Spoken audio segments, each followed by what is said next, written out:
ସମଗ୍ର ବିଶ୍ୱ ବ୍ରହ୍ମାଣ୍ଡର ବାର୍ତ୍ତାବହ ନାରଦ ଆଜନ୍ମ ବ୍ରହ୍ମଚାରୀ ଥିଲେ ଏବଂ ସେଥିପାଇଁ ତାଙ୍କ ମନରେ ମଧ୍ୟ ବହୁତ ଗର୍ବ ଥିଲା। କିନ୍ତୁ ବିଷ୍ଣୁ କାହାର ଗର୍ବ ସହିପାରନ୍ତି ନାହିଁ ଏବଂ ସୁଯୋଗ ମିଳିବା ମାତ୍ରେ ଗର୍ବୀର ଗର୍ବ ଖର୍ବ କରନ୍ତି। ଥରକ କଥା, ନାରଦ ବୈକୁଣ୍ଠ ଭ୍ରମଣରେ ଯାଇଥିଲେ। ସେହି ସମୟରେ ବିଷ୍ଣୁ ଓ ମାତା ଲକ୍ଷ୍ମୀ ପରସ୍ପର ସହିତ କଥାବାର୍ତ୍ତାରେ ବ୍ୟସ୍ତ ଥିଲେ। ନାରଦଙ୍କୁ ଦେଖି ମା ଲକ୍ଷ୍ମୀ ଉଠିପଡ଼ିଲେ ଓ ସ୍ଥାନ ଛାଡ଼ି ଅନ୍ତପୁରକୁ ଚାଲିଗଲେ। ନାରଦ ଅତ୍ୟନ୍ତ ଦୁଃଖରେ ପଚାରିଲେ, ପ୍ରଭୁ, ମୋ ଭଳି ନିର୍ମାୟା ବ୍ରହ୍ମଚାରୀ ପ୍ରତି ସମ୍ଭ୍ରମ କରି ମାତା ଲକ୍ଷ୍ମୀ ଅନ୍ତପୁରକୁ ଉଠି ଚାଲିଗଲେ ଯେ? ମୋହମାୟା ମୁକ୍ତ ବାଳ ବ୍ରହ୍ମଚାରୀ ମୋ ପ୍ରତି ସମ୍ଭ୍ରମତା ପ୍ରଦର୍ଶନ କରିବା ତ କୌଣସି ଆବଶ୍ୟକତା ନଥିଲା। ନାରଦଙ୍କ ଆଡ଼କୁ ଅନେଇ ବିଷ୍ଣୁ ଟିକେ ହସିଲେ। ବଙ୍କା ଅଧରରେ ଚେନାଏ ହସ ତଥାପି ଲାଖି ରହିଥାଏ। ସେ କହିବାକୁ ଆରମ୍ଭ କଲେ, ପୁତ୍ର ନାରଦ, ତୁମେ ହୁଏତ ଭୁଲି ଯାଇଛ, ମା ଲକ୍ଷ୍ମୀ କିନ୍ତୁ ଭୁଲି ନାହାନ୍ତି। ମା ଲକ୍ଷ୍ମୀ ସେତେବେଳେ ବିଦର୍ଭର ରାଜା ଶିଳଭଦ୍ରଙ୍କ କନ୍ୟା ଶ୍ରୀମତୀ ରୂପରେ ଜନ୍ମଗ୍ରହଣ କରିଥାନ୍ତି। ତୁମେ ଥରେ ମହାଦେବ ଏବଂ ଦେବୀ ପାର୍ବତୀଙ୍କୁ ଦର୍ଶନ କରି ଫେରିବା ରାସ୍ତାରେ ରାତିକ ପାଇଁ ବିଦର୍ଭ ରାଜାଙ୍କ ଘରେ ଅତିଥି ହୋଇଥିଲ। କନ୍ୟା ବିବାହ ଯୋଗୁଁ ବୟସ ହୋଇଯାଇଥିଲା। ରାଜା ଶିଳଭଦ୍ର କନ୍ୟାର ହସ୍ତରେଖା ବିଚାର କରିବା ପାଇଁ ତୁମକୁ ଅନୁରୋଧ କରନ୍ତେ ତୁମେ ଶ୍ରୀମତୀଙ୍କର ଭାବି ସ୍ୱାମୀ ତ୍ରିଭୁବନର ସ୍ୱାମୀ ହେବେ ବୋଲି ଜାଣିପାରିଲ। ଏକ ତ ଅପୂର୍ବ ସୌନ୍ଦର୍ଯ୍ୟର ଅଧିକାରିଣୀ ଥିଲେ ଶ୍ରୀମତୀ, ଉପରକୁ ସ୍ୱାମୀ ତ୍ରିଭୁବନର କର୍ତ୍ତା ହେବେ। ତୁମ ଭଳି ବ୍ରହ୍ମଚାରୀ ମଧ୍ୟ ମୋହାଚ୍ଛନ୍ନ ହୋଇପଡ଼ିଲା। ଯେତେବେଳେ ଶୁଣିଲ ଶ୍ରୀମତୀଙ୍କର ସ୍ୱୟଂବର ଖୁବ୍ ଶୀଘ୍ର ଅନୁଷ୍ଠିତ ହେବାକୁ ଯାଉଛି ଏବଂ ରାଜା ଶିଳଭଦ୍ର ସ୍ୱର୍ଗର ସମସ୍ତ ଦେବତା ଏବଂ ମର୍ତ୍ତ୍ୟର ଚକ୍ରବର୍ତ୍ତୀ ରାଜାମାନଙ୍କୁ ସ୍ୱୟଂବର ପାଇଁ ଆମନ୍ତ୍ରଣ କରୁଛନ୍ତି, ତୁମେ ଆଉ ସମ୍ଭାଳି ରହିପାରିଲ ନାହିଁ। ବ୍ରହ୍ମଚର୍ଯ୍ୟ ପରିତ୍ୟାଗ କରି ଗୃହସ୍ଥି ଧର୍ମ ଅବଲମ୍ବନ କରିବା ପାଇଁ ସ୍ଥିର କରିନେଲ ତୁମେ। ଶୟନେ ସ୍ୱପନେ ଏବଂ ଜାଗରଣେ ଶ୍ରୀମତୀଙ୍କ ବିଷୟରେ ଭାବିବାକୁ ଲାଗିଲ ଏବଂ ମୋର ଯେଉଁ ନାରାୟଣ ନାରାୟଣ ନାମ ସହିତ ତୁମକୁ ଲୋକେ ଯୋଡ଼ି ଦେଇଛନ୍ତି, ସେ ନାମଟିକୁ ତୁମେ ସମ୍ପୂର୍ଣ୍ଣ ରୂପେ ପାସୋରି ପକାଇଲ। ନାରଦ ଲାଜରେ ମୁହଁ ତଳକୁ କରି ବସି ରହିଥିଲେ। ବିଷ୍ଣୁ କହି ଚାଲିଥିଲେ, ସ୍ୱୟଂବର ପାଇଁ ନିମନ୍ତ୍ରଣ ପତ୍ର ପାଇବା ମାତ୍ରେ ମୋ ପାଖକୁ ଦୌଡ଼ି ଆସିଥିଲ ଅନୁରୋଧ କରିବା ପାଇଁ। କହିଥିଲ, ଆପଣ ତ ବିବାହିତ, ସ୍ୱୟଂବରକୁ ତ ଯିବେ ନାହିଁ। ସ୍ୱୟଂବରର ଦିନଟି ଆପଣଙ୍କର ପାଇଁ ସେହି ଶ୍ରୀହରି ରୂପଟି ମୋତେ ଦିଅନ୍ତୁ। ଶ୍ରୀମତୀ ନିଶ୍ଚୟ ସେହି ଅପୂର୍ବ ମୁଖକାନ୍ତିର ଶୋଭା ସନ୍ଦର୍ଶନ କରି ମୋତେ ବରଣ କରି ନେବେ। ତୁମ ଅନୁରୋଧ ଶୁଣି ଆଶ୍ଚର୍ଯ୍ୟ ହୋଇଥିଲି ଯେ ନାରଦ ଭଳି ପରମ ବୈଷ୍ଣବ ନୈଷ୍ଠିକ ବ୍ରହ୍ମଚାରୀ କିଭଳି ଏମିତି ମୋହଗ୍ରସ୍ତ ହୋଇପଡ଼ିଲେ। କିନ୍ତୁ ତୁମ ଅନୁରୋଧ ରକ୍ଷା କରି ତୁମକୁ ମୋର ସେହି ଶ୍ରୀହରି ରୂପ ପ୍ରଦାନ କରିଥିଲି। ଶ୍ରୀମତୀ ତ ଲକ୍ଷ୍ମୀ ସ୍ୱରୂପିଣୀ, ସେ ସବୁ କଥା ଜାଣିପାରିଲେ ଓ ମୋତେ ପ୍ରାର୍ଥନା କରି ତାଙ୍କୁ ଏମିତି ଏକ ସଙ୍କଟରୁ ରକ୍ଷା କରିବା ପାଇଁ ଅନୁରୋଧ କଲେ, ଯେମିତି ତାଙ୍କୁ ମୋର ଶ୍ରୀହରି ରୂପକୁ ପ୍ରତ୍ୟାଖ୍ୟାନ କରିବାକୁ ନ ପଡ଼େ। ସ୍ୱୟଂବରରେ ମଧ୍ୟ ନିଶ୍ଚିତ ଭାବରେ ଯୋଗଦେବା ପାଇଁ ମୋତେ ଆଉଥରେ ସ୍ମରଣ କରାଇଦେଲେ ସେ। ସ୍ୱୟଂବର ସଭାରେ ତୁମେ ତୁମର ସନ୍ନ୍ୟାସୀ ବେଶ ପୋଷାକ ପରିତ୍ୟାଗ କରି ରାଜବେଶରେ ସୁସଜ୍ଜିତ ହୋଇ ଯୋଗ ଦେଇଥିଲ। ସ୍ୱୟଂବର ଉତ୍ସବ ଆରମ୍ଭ ହେଲା। ଶ୍ରୀମତୀ ବରଣମାଳା ଧରି ରାଜା ମହାରାଜାଙ୍କ ମେଳରେ ଆଗେଇ ଯାଉ ଯାଉ ତୁମ ପାଖରେ ମୁହୂର୍ତ୍ତକ ପାଇଁ ଅଟକିଗଲେ। ତୁମ ହୃଦୟର ଗତି ତୀବ୍ର ହୋଇଗଲା। ଶ୍ରୀମତୀ କିନ୍ତୁ ତୁମ ମୁହଁକୁ ଅନାଇ ନିଜକୁ ସମ୍ଭାଳି ନ ପାରି ହସିଦେଲେ ଏବଂ ଆଗକୁ ମାଡ଼ି ଚାଲିଲେ। ସବୁଠାରୁ ପଛ ଧାଡ଼ିରେ ମୁଁ ବସିଥିଲି। ମୋତେ ଦେଖି ସେ ଆଶ୍ୱସ୍ତ ହେଲେ ଏବଂ ଧୀର ପଦକ୍ଷେପରେ ପାଖକୁ ଆସି ମୋର ଗଳାରେ ବରଣମାଳା ପିନ୍ଧାଇଦେଲେ। ତୁମେ କ୍ରୋଧରେ ସ୍ୱୟଂବର ସଭା ଛାଡ଼ି ଚାଲିଗଲ। ରାସ୍ତା ସାରା ସମସ୍ତେ ତୁମକୁ ଦେଖି ହସୁଥାନ୍ତି। ଅତିଥିଶାଳାରେ ପହଞ୍ଚି ମୁଖ ପ୍ରକ୍ଷାଳନ ସମୟରେ କାନ୍ଥରେ ଥିବା ଦର୍ପଣରେ ନିଜର ମୁଖ ଦେଖି ଚମକି ପଡ଼ିଥିଲ ତୁମେ। ତୁମ ମୁଖରେ ଲାଖି ରହିଥିଲା ଗୋଟିଏ ବାନରର ମୁହଁ। ଦୁଃଖ, ଲଜ୍ଜା ଏବଂ ଅପମାନରେ ଭାଙ୍ଗି ପଡ଼ିଥିଲ ତୁମେ।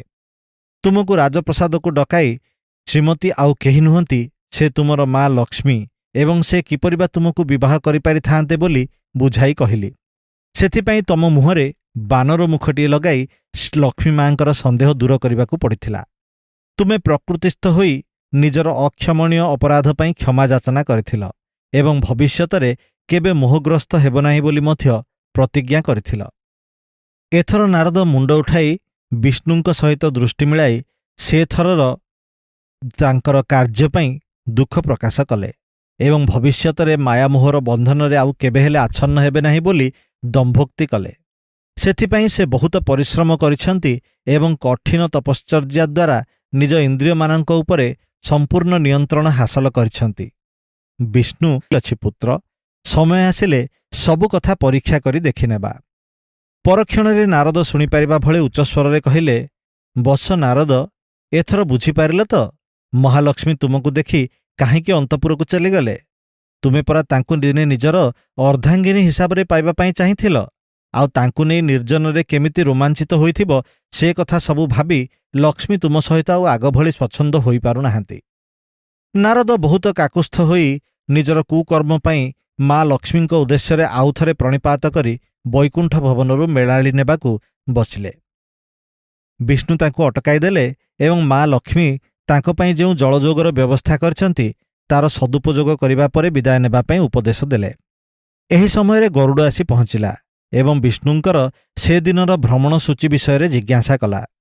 ବିଷ୍ଣୁଙ୍କର ମର୍ତ୍ତ୍ୟପୁର ଆଡ଼େ ଯିବାର କଥା ଅଛି ବୋଲି ଶୁଣି ସେ ବାହାରକୁ ଯାଇ ଅପେକ୍ଷା କଲା। ନାରଦ ଜଳଖିଆ ଖାଇସାରି ହାତ ମୁହଁ ଧୋଇ ବ୍ରହ୍ମଲୋକକୁ ଫେରିଯିବା ପାଇଁ ପ୍ରସ୍ତୁତ ହେଉଥିଲେ। ବିଷ୍ଣୁ ତାଙ୍କୁ ପଚାରିଲେ, ବତ୍ସ ନାରଦ, ଆଶା କରେ ବ୍ରହ୍ମଲୋକରେ ତୁମର ସେମିତି କିଛି ଜରୁରୀ କାମ ନଥିବ, ଯେଉଁଠି ତୁମର ମାତା ବିଦ୍ୟାଦାତ୍ରୀ ସରସ୍ୱତୀ ଅଧିଷ୍ଠାତ୍ରୀ ଦେବୀ ଏବଂ ପିତା ବ୍ରହ୍ମା ଯେଉଁଠାରେ ସ୍ୱୟଂ ବିଦ୍ୟମାନ, ସେଠାରେ କୌଣସି କାମ କେବେ ବାକି ରହିବ ବା ଅସମ୍ଭବ। ଚାଲ କିଛିଦିନ ପାଇଁ ମର୍ତ୍ତ୍ୟ ଲୋକରେ ଘୂରି ଆସିବା। ସେଠାରେ ମୋର ଜଣେ ପରମ ଭକ୍ତ ରାଜା ତାଳଧ୍ୱଜ ମୋର ତପସ୍ୟା କରୁଛି। ଆଜୀବନ ମୋହମାୟା ମୁକ୍ତ ରହି ପରିବାର ବର୍ଗଙ୍କ ଶତ ଅନୁରୋଧ ସତ୍ତ୍ୱେ ଅବିବାହିତ ରହି ଗାର୍ହସ୍ଥ୍ୟ ଜୀବନ ଭିତରେ ବ୍ରହ୍ମଚର୍ଯ୍ୟ ବ୍ରତ ପାଳନ କରିବା ପରେ ଏବେ ତା ମୁଣ୍ଡରେ କି ଭୂତ ଚଢ଼ିଛି କେଜାଣି ବିବାହ କରି ଘର ସଂସାର କରିବା ପାଇଁ ଇଚ୍ଛା କରିଛି, ଆଉ ମୋ ପସନ୍ଦର ସୁନ୍ଦର କନ୍ୟାଟିଏ ସହିତ ଘର ସଂସାର କରିବା ପାଇଁ ଇଚ୍ଛୁକ। ତୁମେ ତ ସାରା ବିଶ୍ୱ ବ୍ରହ୍ମାଣ୍ଡ ପରିଭ୍ରମଣ କରୁଛ, ତମେ ନିଶ୍ଚୟ କନ୍ୟା ପାତ୍ରଟିଏ ପସନ୍ଦ କରିବାରେ ମୋର ସହାୟତା କରିପାରିବ ବୋଲି ମୋର ବିଶ୍ୱାସ। ନାରଦ ମନେ ମନେ ଭାବିଲେ, ମହାପ୍ରଭୁ ବିଷ୍ଣୁଙ୍କ ସହିତ ମର୍ତ୍ତ୍ୟଲୋକ ଭ୍ରମଣରେ ବହୁତ ମଜା ଆସିବ। ତା ଛଡ଼ା ଯେଉଁ ନାରାୟଣଙ୍କ ନାମ ଉଚ୍ଚାରଣ ତାଙ୍କ ଜୀବନର ପରମ ବ୍ରତ ହୋଇଯାଇଛି, ସେ ନିଜେ ଯେତେବେଳେ ସାଥିରେ ନେଇଯିବା ପାଇଁ ନିମନ୍ତ୍ରଣ କରୁଛନ୍ତି, ଏହାଠାରୁ ସୌଭାଗ୍ୟର କଥା ଆଉ କ'ଣ ହୋଇପାରେ? ବିଷ୍ଣୁ କାଳେ ତାଙ୍କ ମନ ବଦଳାଇ ଦେବେ, ତା ଆଗରୁ ନାରଦ ମର୍ତ୍ତ୍ୟଲୋକକୁ ଯିବା ପାଇଁ ତାଙ୍କର ବି ବହୁତ ଇଚ୍ଛା ଥିଲା ବୋଲି କହି ଯିବା ପାଇଁ ପ୍ରସ୍ତୁତ ହୋଇଗଲେ। ସନ୍ନ୍ୟାସୀ ଲୋକ କ'ଣ ବା ଆଉ ନେଇଥାନ୍ତେ ସାଙ୍ଗରେ? ତାଙ୍କର ଗୋଟିଏ ହାତରେ ପ୍ରିୟ ବୀଣା ଆଉ ଅନ୍ୟ ହାତରେ ଦାସକାଠିଆର ବାଦ୍ୟଯନ୍ତ୍ର। ଗରୁଡ଼ ପିଠିରେ ଆଗପଛ ହୋଇ ଦୁହେଁ ବସିଗଲେ। ଭାସି ଯାଉଥିବା ମେଘମାଳାମାନଙ୍କ ଭିତରେ ତଳକୁ ତଳକୁ ଖସି ଆସୁଥିବା ସମୟରେ ସେ ସ୍ୱର୍ଗୀୟ ଆନନ୍ଦ ଅନୁଭବ କରିବା ଭିତରେ କେତେବେଳେ ନାରଦଙ୍କ ଆଖିରେ ନିଦ ଲାଗିଯାଇଛି ସେ ଜାଣିପାରି ନାହାନ୍ତି। ଆଖି ଖୋଲିବା ବେଳକୁ ଗରୁଡ଼ ପୃଥିବୀରେ ଓହ୍ଲାଇବା ପୂର୍ବରୁ ଆକାଶ ମାର୍ଗରେ ଚକ୍ରାକାରରେ ଘୂରିବା ଆରମ୍ଭ କରିଦେଇଛି। ବିଷ୍ଣୁ ନାରଦଙ୍କୁ ଗରୁଡ଼ର ବେକକୁ ଭଲ କରି ଜଡ଼ାଇ ଧରିବା ପାଇଁ ଉପଦେଶ ଦେଲେ। ଦୂରରେ ଘନ ଜଙ୍ଗଲ ଭିତରେ ଏକ ବଟବୃକ୍ଷ ମୂଳରେ କେହି ଜଣେ ଧ୍ୟାନରତ ଥିବାର ଦେଖାଯାଉଥିଲା। ପୃଥିବୀ ପୃଷ୍ଠରେ ଗୋଟିଏ ପୁଷ୍କରିଣୀ ନିକଟରେ ଅବତରଣ କଲେ ବିଷ୍ଣୁ ଏବଂ ତାଙ୍କ ସାଥିରେ ନାରଦ। ପୋଖରୀର ଜଳ କାଚକେନ୍ଦୁ ପରି ପରିଷ୍କାର ଥିଲା ଓ ପଦ୍ମଫୁଲରେ ଭର୍ତ୍ତି ଥିଲା ଅଧାଅଧି ପୋଖରୀଟି। ସୁନ୍ଦର ସୁନ୍ଦର ଯୋଡ଼ା ଯୋଡ଼ା ହଂସ ହଂସିନୀ ଖେଳୁଥିଲେ ପୁଷ୍କରିଣୀର ବିସ୍ତୀର୍ଣ୍ଣ ଜଳରାଶିରେ। ନାରଦ ଏଭଳି ସୁନ୍ଦର ପୁଷ୍କରିଣୀ ଆଗରୁ କେବେ ଦେଖିନଥିଲେ। ତାଙ୍କର ଇଚ୍ଛା ହେଲା ପୋଖରୀ ଭିତରେ ଥରେ ସନ୍ତରଣ କରି ତାର ଆନନ୍ଦ ଉଠାଇବା ପାଇଁ। ସେ ବିଷ୍ଣୁଙ୍କୁ ସେହି ପୁଷ୍କରିଣୀରେ ଥରେ ସାଙ୍ଗ ହୋଇ ସ୍ନାନ କରିବା ପାଇଁ ପ୍ରସ୍ତାବ ଦେଲେ। ବିଷ୍ଣୁ ଟିକେ ହସିଦେଇ କହିଲେ, ତୁମେ ଯୁବକ, ତୁମେ ସ୍ନାନର ମଜା ନିଅ, ମୁଁ ମୋର ଭକ୍ତ ସହିତ ଟିକେ ସାକ୍ଷାତ କରି ଆସେ। କିନ୍ତୁ ବତ୍ସ, ବିଳମ୍ବ କରିବ ନାହିଁ। ପୁଷ୍କରିଣୀର ସୁଶୀତଳ ଜଳରେ ଅଧିକ ସମୟ ସ୍ନାନ କଲେ ସ୍ୱାସ୍ଥ୍ୟ ଉପରେ ତାହାର ଦୁଷ୍ପ୍ରଭାବ ପଡ଼ିପାରେ। କହୁ କହୁ ବିଷ୍ଣୁ ଗରୁଡ଼ ପିଠିରେ ବସି ନିମିଷକ ଭିତରେ ଆକାଶ ବୁକୁରେ ଉଡ଼ିବାକୁ ଲାଗିଲେ। ନାରଦ ନିଜର ବୀଣା ଓ ବାଦ୍ୟଯନ୍ତ୍ରଟିକୁ ପୋଖରୀ ତୁଠରେ ରଖି ସ୍ନାନ କରିବା ନିମନ୍ତେ ପୁଷ୍କରିଣୀ ଭିତରକୁ ପ୍ରବେଶ କଲେ। ବେଶ୍ କିଛି ସମୟ ଜଳ ଭିତରେ ବିତାଇବା ପରେ ବାହାରକୁ ଆସି ଦେଖନ୍ତି ଯେ ବିଷ୍ଣୁ ତଥାପି ଫେରିନାହାନ୍ତି। ନିଜର ଦୁଇ ହାତକୁ ଦେଖି ଆଶ୍ଚର୍ଯ୍ୟ ହୋଇଗଲେ ସେ। ଦୁଇ ହାତ ସ୍ୱର୍ଣ୍ଣ ଆଭୂଷଣରେ ଛାଇ ହୋଇଯାଇଥାଏ, ତା ପୁଣି ନାରୀମାନଙ୍କର। ଆହୁରି ଆଶ୍ଚର୍ଯ୍ୟ ହୋଇ ଲକ୍ଷ୍ୟ କଲେ ଯେ ଆଜାନୁଲମ୍ବିତ କେଶରାଜିରୁ ପ୍ରବାହିତ ଜଳରାଶି ଭୂମି ଉପରେ ଏକ କ୍ଷୁଦ୍ର ଜଳଧାରାର ଭ୍ରମ ସୃଷ୍ଟି କଲାଣି। ପରିହିତ ବସ୍ତ୍ର ଆଡ଼କୁ ଦେଖି ଆହୁରି ଅଧିକ ଆଶ୍ଚର୍ଯ୍ୟଚକିତ ହୋଇଗଲେ ନାରଦ। ଅନିଦ୍ରା ଯୋଗୁଁ ସ୍ୱପ୍ନ ଦେଖୁନାହାନ୍ତି ତ ସେ? ଏଥର ନିଜର ବକ୍ଷ ଦେଶରେ ହାତ ବୁଲାଇ ଆଣି ହତବମ୍ବ ହୋଇପଡ଼ିଲେ ନାରଦ। ନିଟୋଳ, ଶକ୍ତ, ଦୁଇ ବକ୍ଷୋଜର ଉପସ୍ଥିତି ତାଙ୍କୁ ଭାବିବା ପାଇଁ ବାଧ୍ୟ କଲା ଯେ ସେ ଏକ ନାରୀ ରୂପରେ ପରିବର୍ତ୍ତିତ ହୋଇସାରିଛନ୍ତି। ଦୌଡ଼ିଯାଇ ସରୋବରର କଳା କାଚ ବା କାଚକେନ୍ଦୁ ଭଳି ପରିଷ୍କାର ଜଳରେ ନିଜର ପ୍ରତିବିମ୍ବ ଦେଖାଉନି। ମା ଲକ୍ଷ୍ମୀଙ୍କ ମୁଖମଣ୍ଡଳର ଅବିକଳ ପ୍ରତିଛବି। ନାରଦ ତଥାପି ମନେ ରଖିଛନ୍ତି ଯେ ସେ ହେଉଛନ୍ତି ବ୍ରହ୍ମାପୁତ୍ର ନାରଦ। କିନ୍ତୁ ଧୀରେ ଧୀରେ ସବୁ କେମିତି ଗୋଳମାଳ ହେଇଯାଉଛି। ଓଃ, ମୁଣ୍ଡ ଭିତରଟା ଫାଟି ପଡ଼ୁଛି।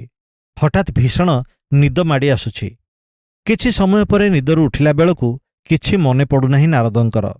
ଦୂରରୁ କେହି ଜଣେ ଅଶ୍ୱପୃଷ୍ଠରେ ଆସୁଥିବାର ଦେଖି ନାରୀଟି ଇତସ୍ତତ ହୋଇ ଉଠିଲା। ପିନ୍ଧିଥିବା ବସ୍ତ୍ର ଶୁଖିଯାଇଥିଲା ଏବଂ କିଛି ସମୟ ପୂର୍ବର ମୁଣ୍ଡବିନ୍ଧା ଆଉ ନଥିଲା। ଏଥର ସେ ସବୁକିଛି ଭୁଲି ଯାଇଥିଲା ଏବଂ ନିଶ ବିଷୟରେ ସବୁକିଛି ମନେ ପକାଇବା ପାଇଁ ଚେଷ୍ଟା କରୁଥିଲା, କିନ୍ତୁ କିଛି ବି ମନେ ପଡ଼ୁନଥିଲା। ଏକ ବିଚିତ୍ର ସ୍ଥିତିର ସାମ୍ନା କରୁଥିଲା ମହିଳା ଜଣକ। ଅଶ୍ୱାରୋହୀ ଜଣକ ପାଖକୁ